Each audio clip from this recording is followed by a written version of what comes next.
على الهاتف السيدة وزيرة الصحة والسكان دكتورة هالة زايد. مساء الخير يا سيادة الوزيرة.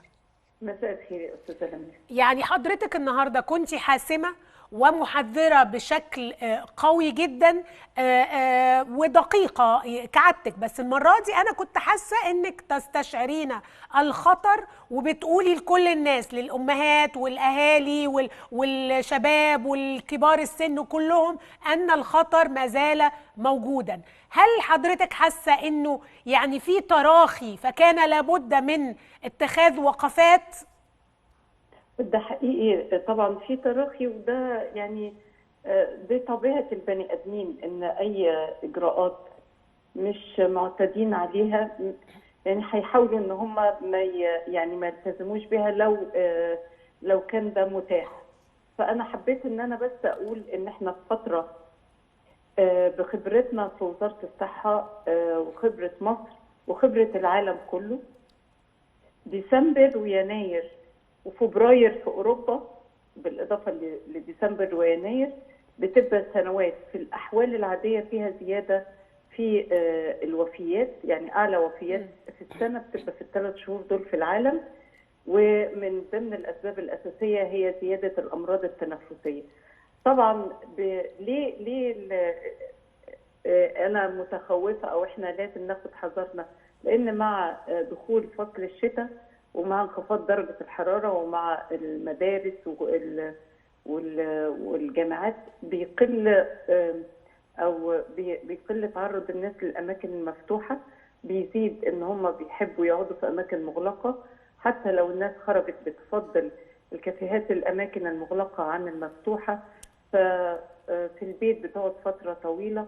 التعرض للاغلاق لفترات طويله داخل الاماكن المغلقه من غير اجراءات احترازيه، ده هو اكتر حاجه بتزود الاصابات. فانا كنت عايزه ادي رساله مباشره للمواطن، وزي ما حضرتك قلتي هو مش معقول الدوله هتراقب مواطن هل هو ملتزم او لا. طيب احنا بنقول ان الدولة يعني مشت باجراءات متوازنة الفترة اللي فاتت، ولكن يجب على المواطن كمان ان هو نرجع في الريتم اللي كان المواطن ماشي بيه في شهر 4 و5، ان هو الى حد كبير كان بيلتزم. طب سيادة الوزير، حضرتك قلتي انه اكتر المحافظات اللي فيها انتشار للفيروس طبقا لتحليلاتكم واستطلاعاتكم القاهرة والجيزة والاسكندرية، وحددتي مناطق بعينها. يعني قلتي حلوان مثلا من اكتر المناطق اصابة، تليها منطقة شرق مدينة نصر والمطرية والمرج والبساتين والساحل والشرابية، بينما في مناطق النزهة اقل اصابة، ومصر الجديدة ومصر القديمة والمقطم، ونفس الشيء في محافظات أخرى. ليه المناطق دي سيادة الوزيرة بالذات كانت الأعلى إصابة؟ هي طبعا بترجع لطبيعة تصرف المواطنين. يعني الناس في المناطق اللي بياخدوا فيها مش بس فيها كثافة سكانية، ولكن كمان هم طبيعتهم ما بي يعني الإجراءات الاحترازية ما بتكونش بشكل يعني فعال. فطبعا احنا ليه انا كنت دايما لا افضل ان انا اقول ايه اكتر محافظات فيها اصابات او اكتر مناطق، لكن احنا لا، الحقيقه مهم جدا ان المواطن نديله رساله ان خد بالك انت في منطقه فيها اصابات اكتر، انت الناس اللي في المنطقه ديت ما بياخدوش اجراءات احترازيه، وبالتالي عليك ان انت تنتبه لذلك. فكان مهم جدا طبعا القاهره واسكندريه والجيزه، وزي كل دول العالم كل مكان في المدن بتبقى اكتر من القرى. بس عواصم الدول هي اكتر اصابات، عواصم المحافظات او عواصم الولايات او عواصم المناطق في العالم هي اكتر اصابات من الارياف. المدن اكتر من القرى، ده ليه بقى يا دكتورة؟ علشان طبيعة المدن الناس قاعدة في شقق مقفولة، بتقعد في كافيهات مقفولة، ناس كتير في القرى الناس بتقعد في أماكن مفتوحة. طبيعة البيت القروي بيبقى فيه تهوية أكتر من البيت اللي في المدينة. ده برضو قلته في العرض النهاردة، إن أكثر إصابات في الناس اللي بيقعدوا اوقات كبيره جدا داخل البيت، سواء كانت ربة المنزل او المتقاعد او الذي لا يعمل. دول بيمثلوا اكتر فئات فيها اصابات في مصر. طب ليه بقى يا دكتوره؟ يعني دي الناس قاعده، الناس متخيله انها تقعد في البيت فحمايه، فيعني دلوقتي طب دول هيعملوا ايه؟ يعني ايه نحميهم ازاي؟ علشان كده بقول ان احنا علينا ان احنا نحميهم. انا لما اكون داخل طالع على امي، اغسل ايديا واشيل الماسك بطريقه صح واقعد متباعد عنها عشان احميها. هي موجوده في المكان مغلق، ولكن الناس اللي بيخشوا ويتزاوروا او الاطفال بيروحوا المدرسه ويرجعوا، كل ده بيبقى حامل للفيروس، وممكن 85% منهم ما عندهمش اعراض. وبالتالي احنا بنقول حمايه الناس اللي قاعده في البيت مهمه جدا. حمايه، واحنا كمان الناس المتقاعده او اللي بيقعدوا في البيت كتير، ما يجوا يخرجوا ما يخرجوش من غير ماسكات، لان هم برضو بيبقوا اكثر عرضه للمضاعفات. ما يقعدوش في اماكن مغلقه كتير. طبعا من الاماكن الشديده الخطوره هي الاماكن المغلقه واللي ما فيهاش تباعد، ولكن التسوق يعتبر من الاماكن المتوسطه الخطوره لعدم بقاء الناس في المحلات او المولات مده طويله. كل ما كنا قاعدين في مكان مده اطول، ده بنسميه الاكسبوجر تايم او فتره التعرض بتبقى اعلى، بتبقى الاحتمالات اكتر. طب بس انا برضو عايزه ارجع لربة المنزل، لان في ستات كتيره اكيد بتتفرج علينا دلوقتي او كبار السن، ما دول متخيلين ان هم قاعدين في البيت، فالبيت ده حمايه، فاحنا بنتكلم انه اللي بيدخل عليهم بيجيب لهم الفيروس، ولا هم لازم يخرجوا علشان الهواء النقي، ولا ايه يا دكتوره؟ هم اللي ياخدوا بالهم من اللي بيدخل عليهم. احنا طبعا في البيت ما بناخدش اجراءات احترازيه، ما بنلبسش كمامات، ما بنتباعدش، ما بنغسلش ايدينا طول النهار او بناخد حذرنا زي ما نكون في الشغل. الناس بتتشارك في بعض الادوات في البيت. الناس اللي داخله طالعه على اللي قاعدين في البيت، ده يعتبر شيء خطر جدا، او لازم ناخد بالنا. اللي بيخش وبيشيل الماسك ويحطه على الترابيزه ويمشي، ده حاطط مصدر عدوى لكل البيت. حتى لو هو ما عندوش يعني هو ما عندوش كورونا، هو فاكر انه امان، انه ما عندوش كورونا، فواخد الماسك خلاص وحطه على الترابيزه. هو يمكن عنده كورونا وما عندوش اعراض، وده 85% من مرضى الكورونا ما عندهمش اعراض لا ظاهريه ولا هم حاسين باي حاجه، وبيتعافوا من غير ما يحسوا. ولكن لو ده جه لحد من كبار السن بيبقى اذى اكتر. عشان كده احنا الوفيات اكتر من 56% من الوفيات فوق سن 50 سنه. فبنقول الناس الكبار السن والناس اللي قاعده في البيت يخرجوا ويتهووا وكل حاجه، ولكن ياخدوا حذرهم، ما يبقوش في اماكن مغلقه فترات، يكونوا لابسين الماسكات وبيغسلوا ايديهم بشكل دوري، ده حمايه ليهم. طب احنا قاعدين في البيت وكده في حمايه؟ لا. البيت لو انا ما خدتش فيه الاجراءات وما ضمنتش اللي داخل واللي طالع عليا، انا ببقى في خطر اكتر، لان فتره التعرض للاصابه بتبقى اعلى. او حضرتك بتقولي لي ان 65% من الاصابات ناس قاعده في البيت. ناس قاعده في البيت. اقل اصابات في مصر هي الفلاح، طبعا الطفل، ولكن في اللي بيشتغلوا الفلاح والسائق والعامل. الفلاح والسائق والعامل طبعا دول.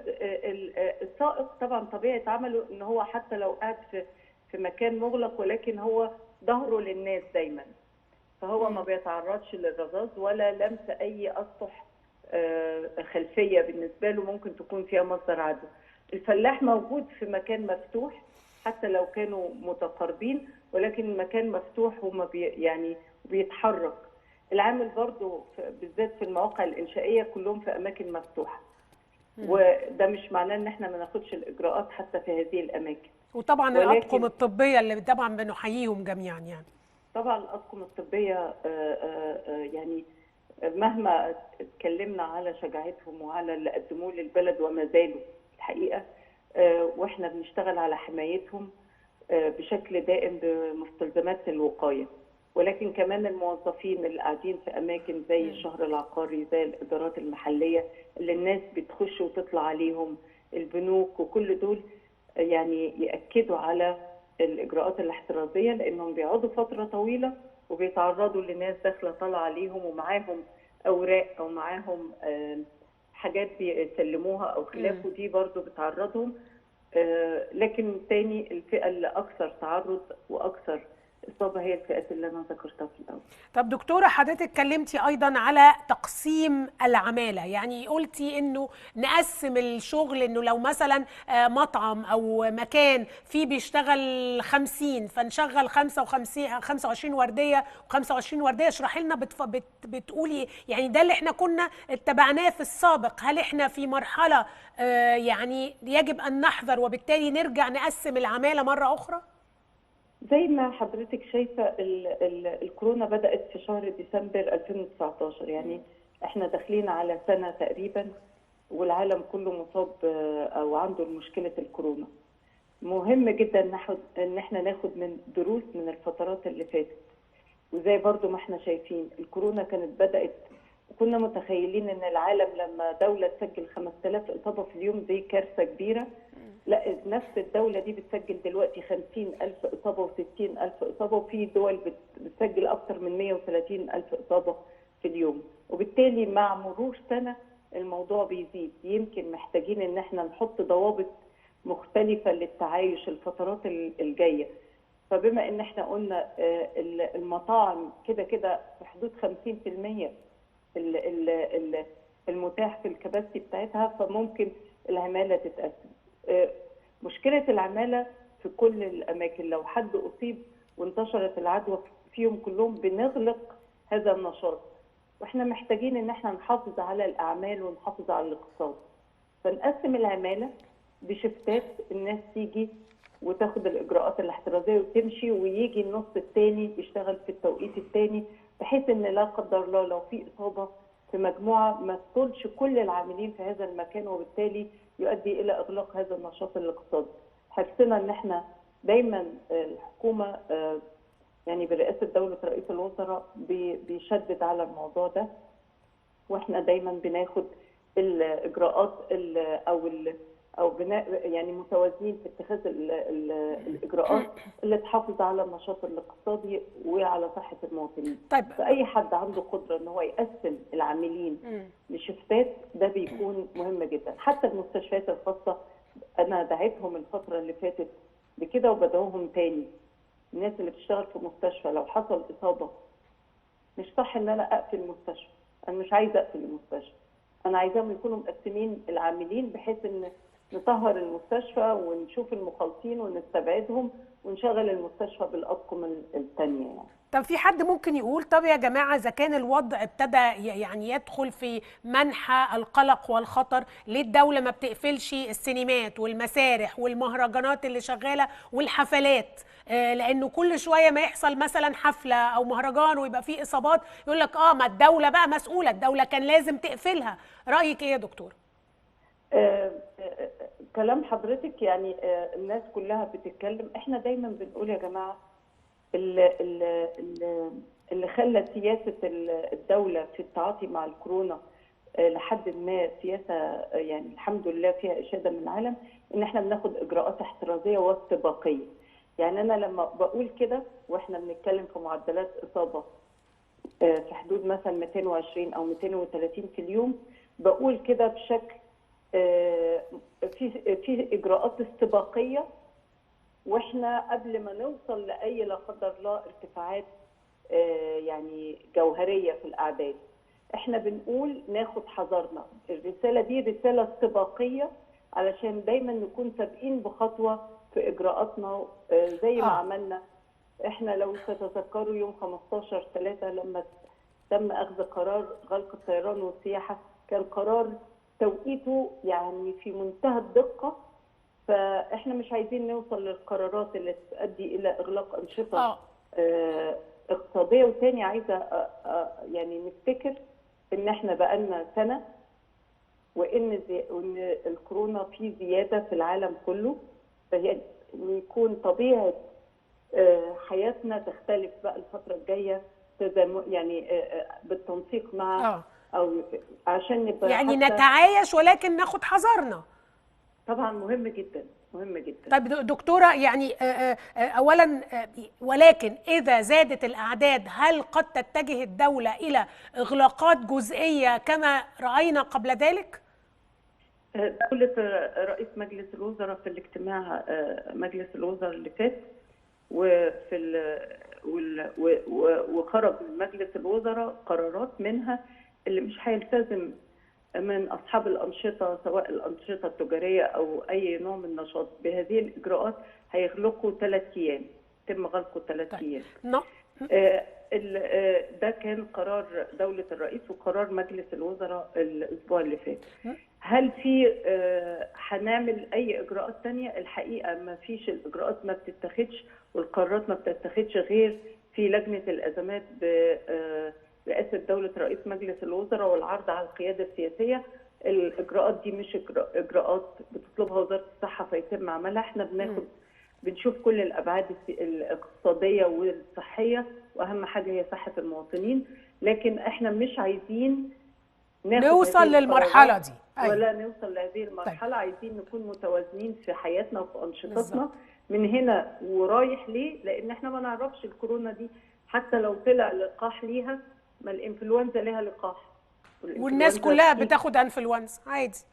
طب دكتوره، نصيحتك للناس بقى اخيرا، تقولي ايه للناس؟ وانا بكلم حضرتك هنا كأم بقى، نصيحتك للامهات اللي عندهم ولاد في المدارس، نصيحتك للستات اللي قاعدين في البيت، للناس اللي بتنزل تشتغل، كل دول. انا نصيحتي ان احنا ناخد الموضوع بجد شويه، ان التغذيه والتهويه لكل الاعمار مهمه جدا. ما تخافوش على الولاد، الحمد لله الاطفال اقل نسبه بتصاب، وكمان من اكثر الفئات اللي الحمد لله ربنا بيعافيها بسرعه. كنا ان احنا قاعدين في البيت مش معناه ان انا محمي، لان اللي داخل واللي طالع عليا، والتساهل داخل البيت في استخدام الادوات بشكل تشاركي والقاء الكمامات بشكل ده بيزود العدوى. ارجو كلنا ناخد الكمامه دي، بقت جزء من حياتنا الفتره الجايه. استخدامها وغسلها بالمطهرات والكلور لو كانت قماش، والتخلص منها بشكل امن، غسل اليدين، التباعد. كل واحد مسؤول على ان هو يحافظ على صحته. الدوله عملت كل الاستعدادات، واحنا رفعنا او ما زلنا رافعين حاله الطوارئ القصوى في كل المنشآت الصحيه، ولكن علينا ان احنا نحمي انفسنا ونحمي كبار السن ونحمي الناس اللي قاعده في البيوت. ومطمنين للمدارس يا دكتوره عشان الامهات قلقانه؟ طبعا احنا شفنا الاصابات في الاطفال قبل المدرسه في الفتره اللي كان فيها اجازات، وبعد المدرسه لقيناها زي ما هي. يعني الولاد اللي كانوا بيصابوا قبل المدرسه هو نفس النسبه اللي بتصاب في المدرسه، بس بقى دخل المدرسه، والمدرسه طبعا في اماكن تجمعات. ما نقلقش من الموضوع ده، بلاش الاشاعات الجامده. لو في حاله الاداره الصحيه بتتبلغ، بتيجي تعمل تقصي في المدرسه، بتعزل حسب الحاله وفي بروتوكول لده، لكن بنحافظ على صحه ولادنا، بلاش الذعر. ولو حصل في اصابات احنا عارفين امتى هنقفل فصل، امتى هنقفل مبنى، امتى هنقفل مدرسه داخل مجمع، امتى هنقفل مجمع دراسي، وامتى هنقفل قريه او مدينه على بعضيها. كل ده معمول باجراءات ومتراجع بشكل قوي جدا جدا. فمش عايزين برضو، لان الصحه النفسيه للطالب والطفل في انه يروح المدرسه طبعا مهمه جدا، طبعا مهمه بالذات لصغار السن. طبعا. أنا بشكرك جدا دكتورة هالة زايد على كل هذا المجهود، وبشكر كل الطواقم الطبية ووزارة الصحة.